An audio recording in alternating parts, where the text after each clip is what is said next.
special live stream starting up right now. So is this Jason Goodman? Yes, indeed, sir. I am joined by Ryan Bundy. Ryan, of course, is running for governor of Nevada. I've got Ryan on the line right now, and we're just going to add him in by Skype so that the audience can see him and speak with him. We're going to be having a bit of an interactive discussion. People can join us, of course, in the live comments on YouTube and Periscope. And of course, our sponsors on Crowdsource, on patreon.com/crowdsourcethetruth can join us in Discord chat. And there's Ryan joining me right now. Hello, sir. How you doing? I'm very well, Ryan. Let me disconnect our FaceTime call here, and we're going to get you on screen for everyone to see. Ryan, everyone became familiar with you and the members of your family when you guys were subjected to what has now been determined to be gross prosecutorial misconduct. Why don't you give us just a little bit of background for our nearly 70,000 subscribers who possibly have been living under a rock and might not know who you are? Well, just to be brief, the federal government attacked our ranch with about 200 paramilitary type agents, along with a full command post in a military type fashion. The people of America joined together with us, saying they would not allow another Waco type situation. We did nothing but just stand our ground. They want to call it a standoff and claim that it was an armed standoff. There were those members with us who had firearms. No shots were fired, but they were there to keep the peace and to make sure that safety was maintained. However, the government went after us, claiming that we prevented them from their official duties. We assaulted them, that we, extorted our, they claimed that we extorted them by preserving our own rights and keeping our own property. But anyway, there was a total of 23 federal felony charges placed against me in two different trials. I and numerous other people were accused, but the government was found to be participating in gross prosecutorial misconduct, 11 various Brady violations, which is withholding evidence, and to the point where the case had to be dismissed with prejudice. And so in a nutshell, that's where we're at. Of course, I spent 2 years in jail, in confinement. Half of that was in solitary confinement as we tried to fight this case. And but anyway, we prevailed and are free. Not all of us are, though. That's part of the problem. Yeah. And then because of my experiences and because of the education I've had for years, I can see that some changes need to be made. Therefore, I chose to run for governor of Nevada.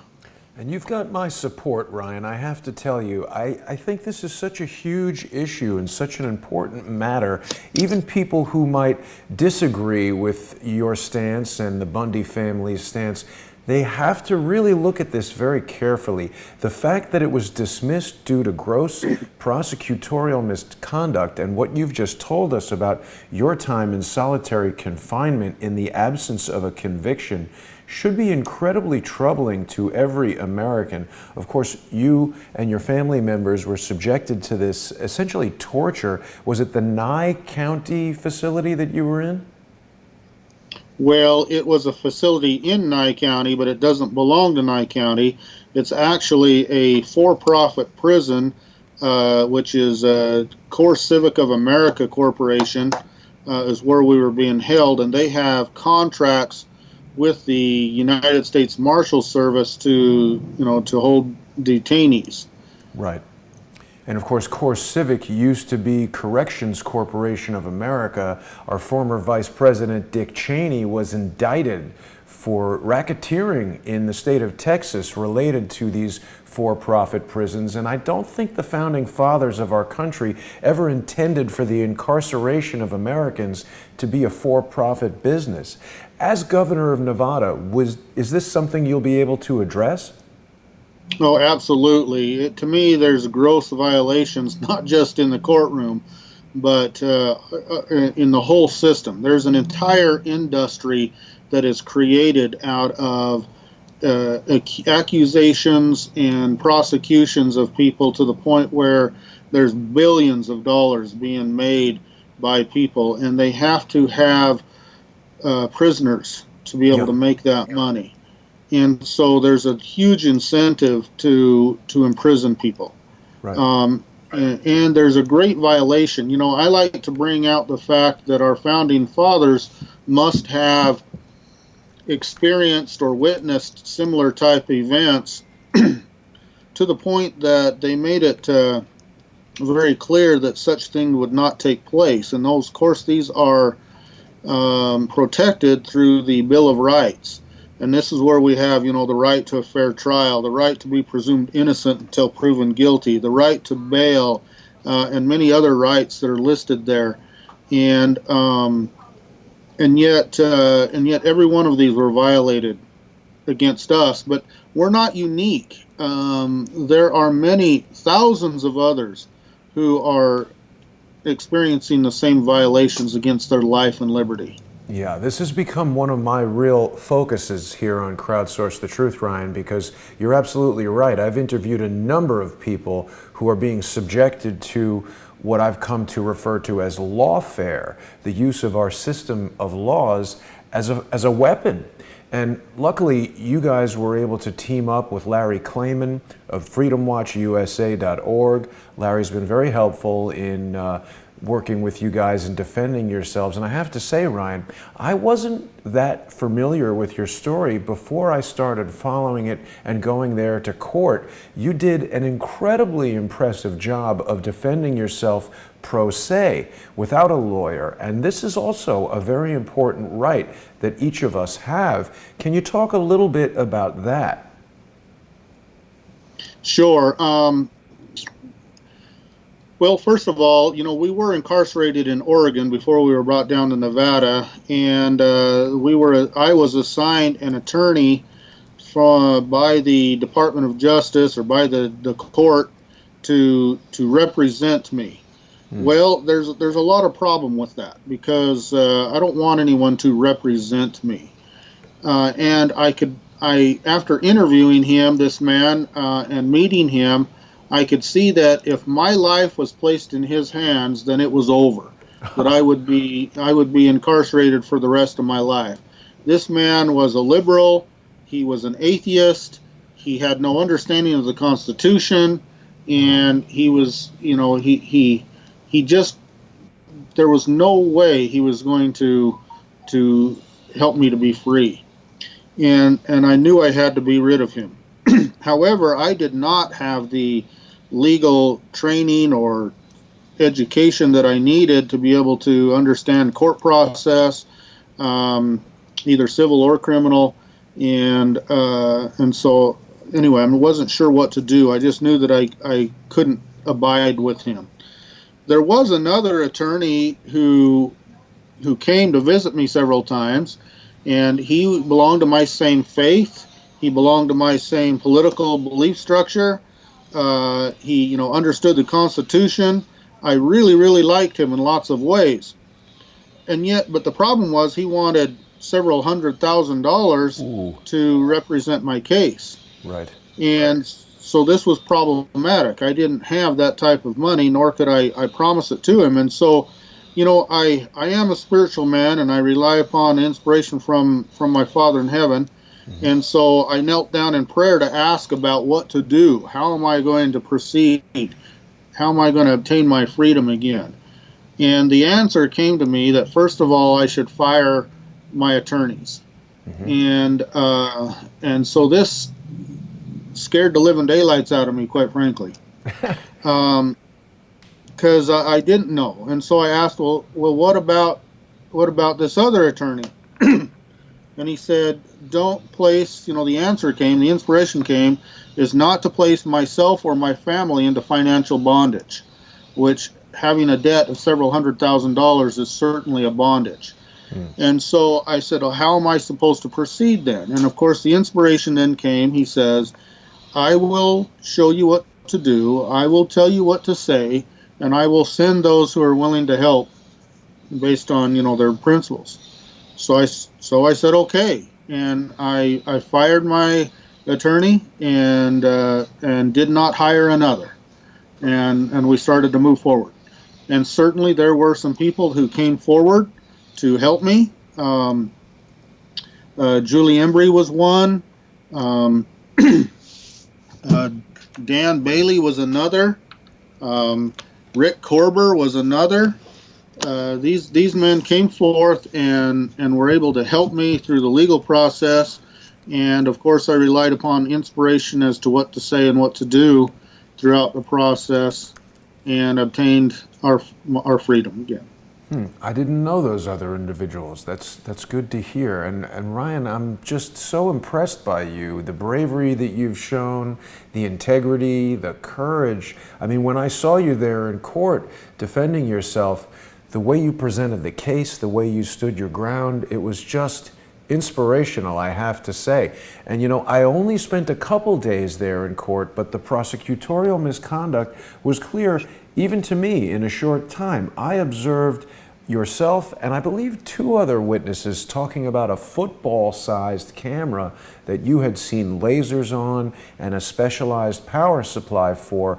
And by publicizing that information, members of my audience contacted me with a photograph of a camera that did in fact look like a football. We identified the camera and some of its technological capabilities, including the ability to record internally. When we presented that information, it sort of opened up this avenue that put some pressure on the prosecution, that even though it hadn't been recorded in the way they said, there was in fact recorded material. They had been withholding that exculpatory evidence.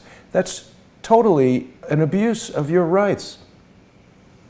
Yes, well, that's just one of many, and that seemed to be kind of the pinpoint that kind of started to bring all of this to light, along with that letter from Larry Wooten, which was very revealing. And it was interesting when that letter came forth.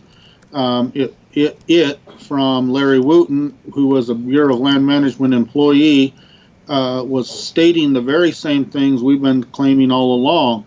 Of course, no one would listen to us, but now when a BLM agent said it, it brought a little more validity to at least the judge's ears. And this was the kill list that Larry said the Bureau of Land Management had basically a target on you and your family. They had snipers around your home. They were doing a variety of things to pressure you guys and basically try to corner you and force you to defend yourselves, after which obviously they very likely would have killed many members of your family if a single shot had been fired.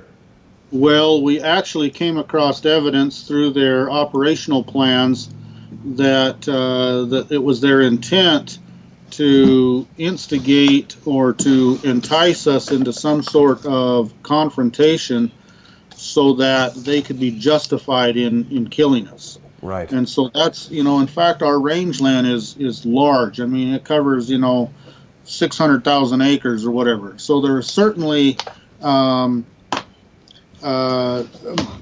places that they could have went and gathered that was way outside of our visual reach from our home, but they chose to start gathering the cattle right in our front door, so to speak.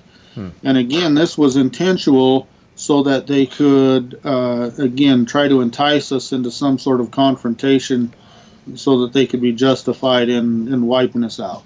And you know, Ryan, I'm sad to say that I've seen this become basically standard practice, not only against ranchers like yourself and your family, but we've spoken to many individuals who have been basically antagonized by a variety of different politicians, lawyers, law enforcement people to try to get them to do something that can then, you know, get them into some sort of charge or get the police into a position where they could be justified in taking action. So the election is tomorrow, and it's very important that people get out and vote, because what you're doing really is what the founding fathers intended us to do. When the government oversteps, when it overreaches, when it becomes tyrannical, as they have in this case, where they invade your land, invade your home, terrorize your family, and utilize violence to try to antagonize you into a response, we have to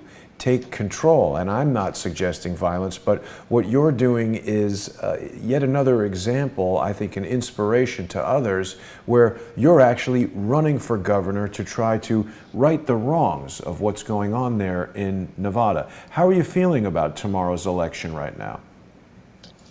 Oh, I feel very good, actually. Very, very at peace and very confident.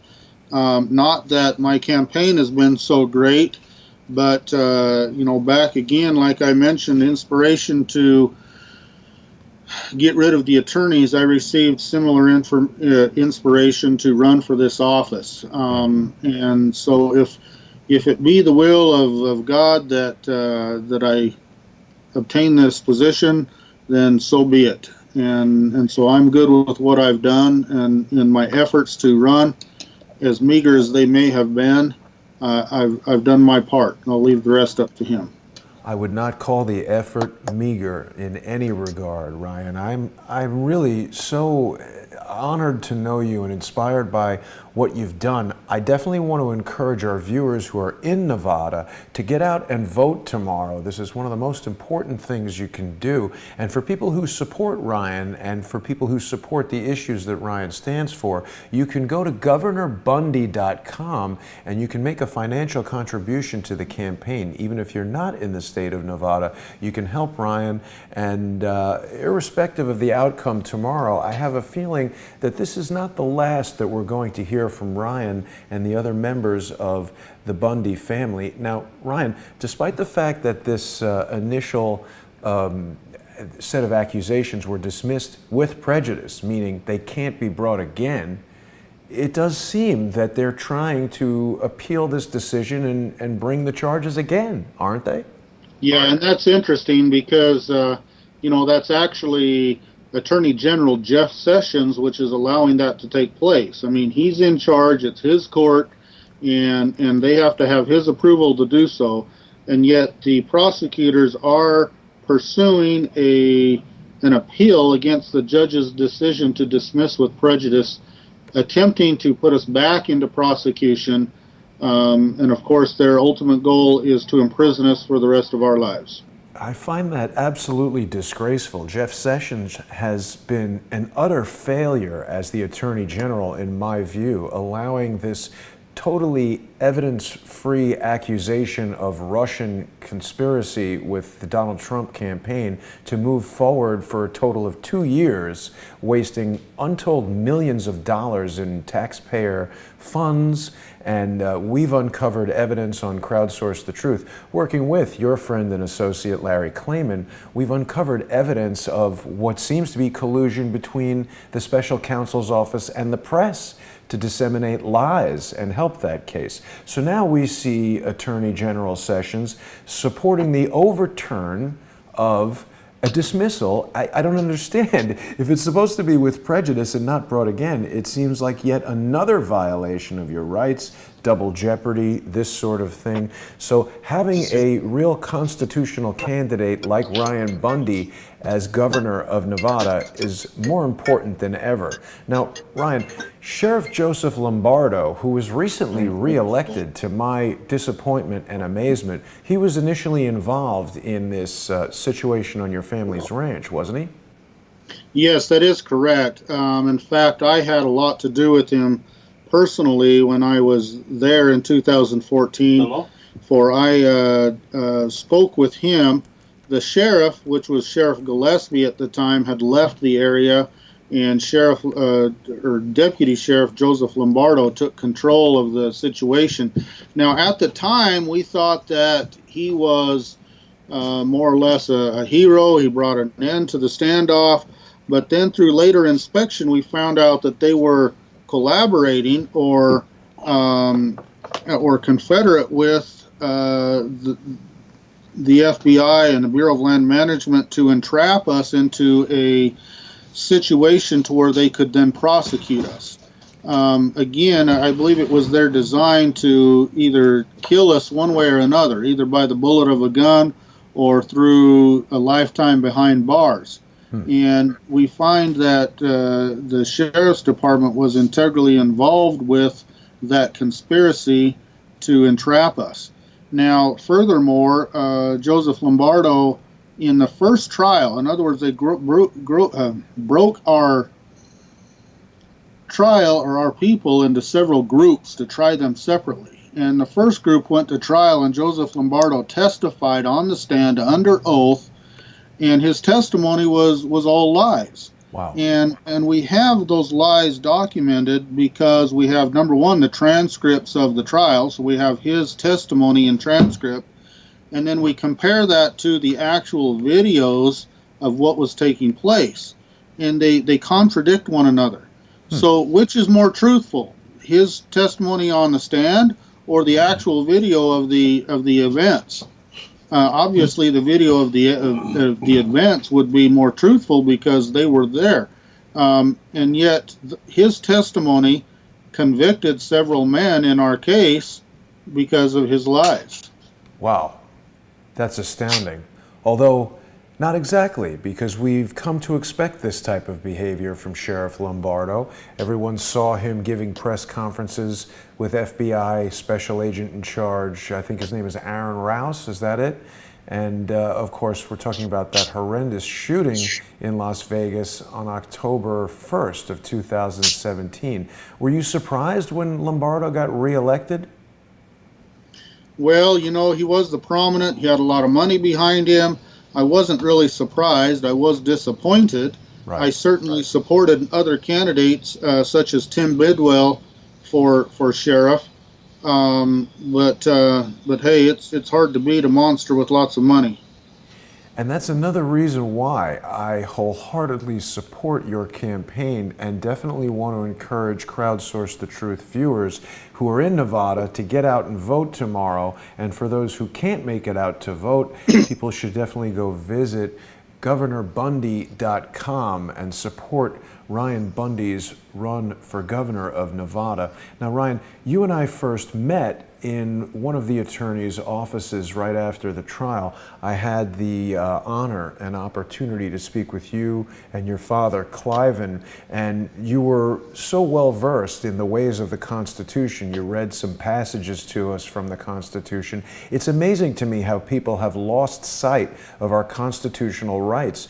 During the confirmation hearings of Brett Kavanaugh for the Supreme Court, we heard from a senator that people have the right to be believed. Now, I certainly don't know the Constitution as well as you do, but do people have the right to be believed, Ryan? Anyone who makes any accusation? Well, in one way you can say yes, because the Ninth Amendment states that there are, besides those which are enumerated in the Constitution, we have many other rights. So, you know, a right to be believed. Well, you know, that is at the discretion of the hearer. You and I hear something, well, we have the right to choose whether we believe it or not. And so there's certainly nothing to force us, you know, to believe what another says. Right. So this particular right that they're saying he has the right to be believed, well, he certainly has the right to the freedom of speech, and he can say whatever he so wishes, and we have the right to either believe it or not to believe it. I didn't mean to throw you off. That's a special right. Yeah, it was a bit of a trick question, Ryan, because I feel that the statement that everyone has the right to be believed was totally false. It was implying that this woman who was bringing allegations against Judge Kavanaugh had some inherent constitutional right to be believed. I found that to be dangerous language, because what is actually stated in the Constitution is that we have the right to be presumed innocent until proven guilty, a right that you and your family members were denied. You were in solitary confinement, you were mistreated and even abused in prison. I don't want to cause you to go into the details of that. I know it was a very trying time for you, but we're in a dangerous post-constitutional time here in the United States. Isn't that correct? Yes, I'd like to you brought up a beautiful analogy there, and I'd like to bring forth an example. In fact, currently in Nevada, there's some questions that are put on the ballot. Question number 1 is they refer to as Marsy's Law, and I understand that this same law is being passed in many other states, and they're claiming that it gives more rights to a victim. But when I read Marsy's Law, it's doing exactly what you're just explaining. It's actually destroying the Bill of Rights, destroying the rights of the accused to be presumed innocent before determination of guilt by a fair trial and by a jury of the peers of the state. And so this Marsy's Law is a dangerous, dangerous thing to our liberty, and needs to fail. So anyone listening to me in Nevada, or if such similar laws come across in other states, vote no on Marsy's Law. Vote no on question number 1. Thank you for that, Ryan. It's important that we educate viewers to these things, because so many people just don't know. It's difficult to find this information, and if you turn on the mainstream news, if you watch CNN, MSNBC, Fox, you read the Oregonian, these are, massive billionaire-owned corporations that are financed by ads put on there by other billionaires that generally don't have the rights of the individual, like you, your family members, and the people watching this program. They just don't have everybody's rights in mind. So it's very important that people support Ryan by going to GovernorBundy.com and donating to his political campaign. Even if you can't get out and vote tomorrow, please go to that website. But it's very important for our viewers in Nevada. This is a critical election, and we're at a critical time. I think irrespective of people's race, religion, the color of their skin, their political leanings, we're talking about our fundamental rights and freedoms here in the United States. And I just can't say enough about how I support you and your effort to defend those rights. If you are elected, Ryan, what's the first thing you would do as governor? Well, the first thing I'll do is make sure that all of those who work for the state have some education in constitutional principles, that they read and understand the Constitution. And I need that to take place first, so that as we move towards abiding by it, and of course I will remind them that they have taken an oath to uphold it, that they will understand exactly what we're upholding. But next of all, of course, I'm going to ensure that Nevada is recognized as a sovereign state, equal in standing and footing with the original 13 states, and that's a very big step in itself. Third, I will move towards judicial reform to put a stop to these oppressions that are taking place inside the courtroom, these violations of individuals' rights. As governor, I will swear an oath to uphold and defend the Constitution, which includes the individual rights, and I will be obligated to put a stop to violations thereof. And so on that note, I will be utilizing the power and ability of a governor to pardon many people, those who have been wrongfully accused and wrongfully prosecuted, and I will seek out and bring some justice there where the courts have failed to bring justice. That sounds good. So that's very good. Just get started. Yes, absolutely. Now, this thing about being a sovereign state, I don't know that much about that, and I would suspect that there's many people listening who aren't aware. What's the difference about how Nevada is viewed versus the original 13 states? Well, first of all, let me just describe or define sovereignty. Sovereignty is the ability to govern yourself, to be self-sufficient. A sovereign in any place is the ultimate authority. Now, in a kingdom, the king is sovereign. That would be a dictatorship type organization. In an oligarchy, there would be a elite group that are considered the sovereign, and everybody else are just subjects, serfs, or slaves. But the miracle of America is that we, the people, do ordain this Constitution and create the government. We, the people, are the sovereign. Now, of course, we exercise our sovereignty much through the state. The states are then members of the Union. Now, when I speak about the original 13 states, each and every one of those states are a government unto themselves. And but they united. They created a compact. First of all, we know as the Articles of Confederation, and then later they changed that to be the Constitution for the United States of America. But this is a union of several states. Now, these original 13 states, were separate, sovereign, independent countries, independent nations, independent states, and those definitions are all important to understand the difference between those. But they were, in fact, equal in footing in the world to any other state in the world, and particularly to the state of Great Britain, which at that time was the militaristic, the most powerful state in the world, and yet these new states in America were now equal in footing in the world. And so we knew that there would be new states that would come into this union, and it was decided by our founding fathers that every new state would be equal in every regard to those original 13 states. Now, one of those characteristics of a state was that all of the land and the natural resources belong to the people of that state.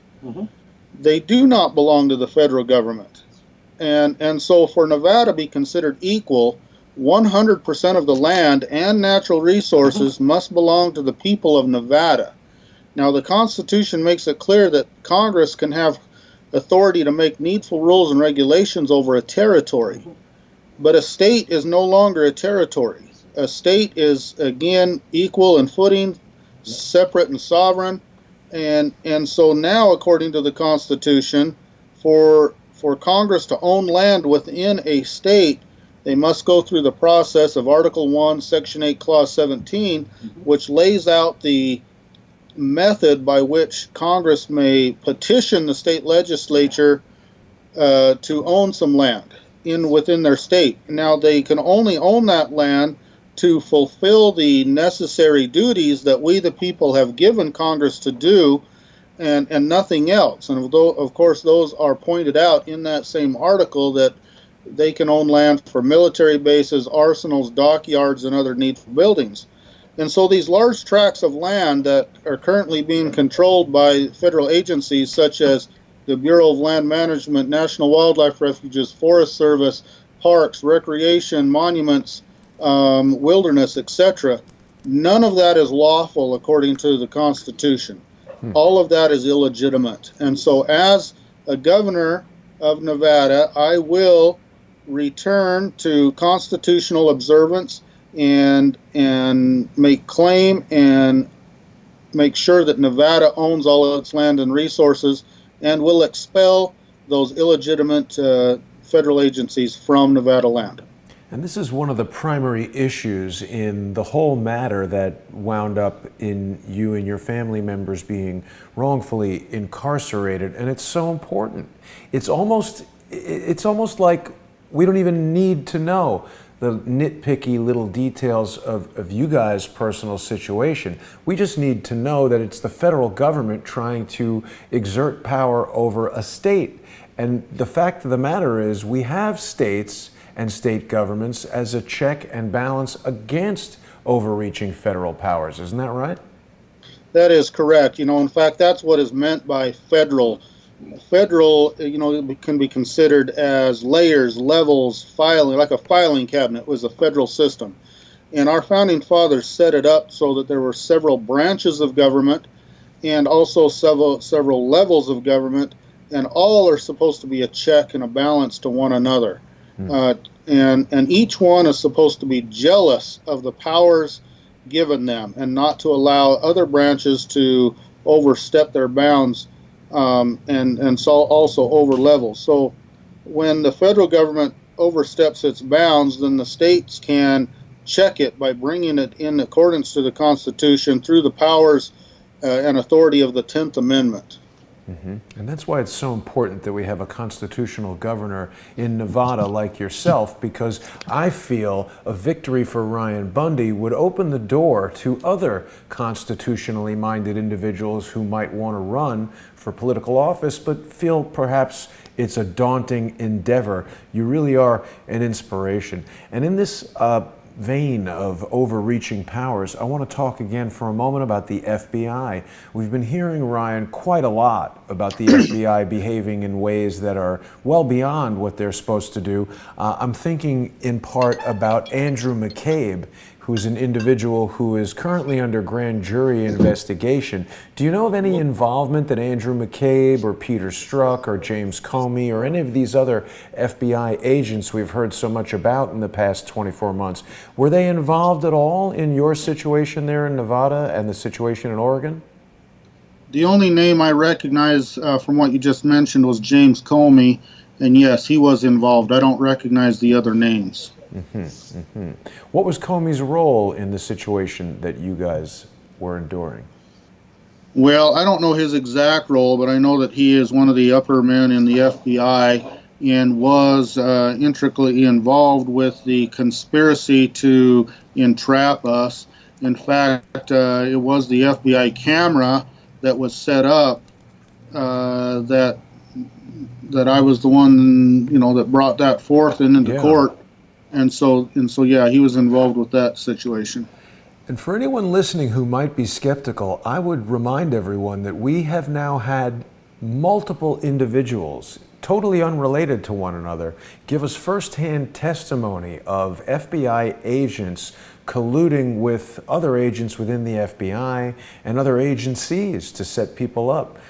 John Kiriakou spoke to us about how when he was on the Senate Intelligence Committee, the FBI planted an agent to try to convince him that he was a Japanese diplomat trying to lure Kiriakou into doing illegal things and sharing top secret information with who he thought was a Japanese diplomat. And also, Robin Gritz has told us that Aaron Rouse, the FBI agent who was never far from Joseph Lombardo when he was giving press conferences specifically about the October 1st shooting, Aaron Rouse was apparently a frequent member of conference calls between Andrew McCabe and some of the other members of this sort of elitist hierarchy within the FBI who, as you described, in an oligarchy, we've got this group of elites that control the power, and that's a very dangerous situation. So again, I want to remind everyone that tomorrow is election day. Ryan Bundy is running for governor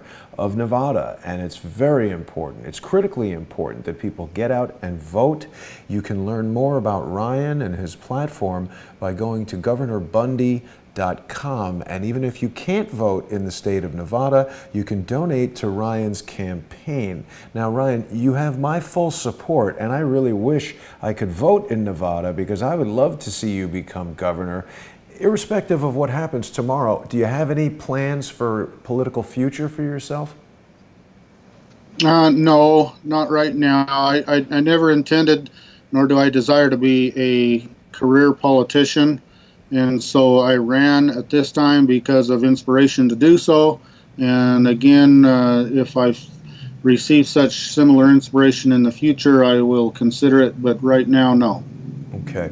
Well, listen, I know you're very busy, Ryan. I don't want to take up too much of your time. Is there anything else you wanted to share with our audience before we go? Well, of course, direct them to the website, which is GovernorBundy.com.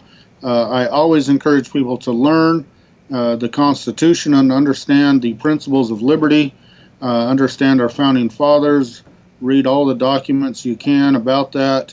I encourage people to be moral and correct and learn and understand the will of our Father in heaven, because, you know, even our founding fathers stated that this form of government was only sufficient for a moral and religious people, and it was wholly inadequate for any other, for the governance of any other.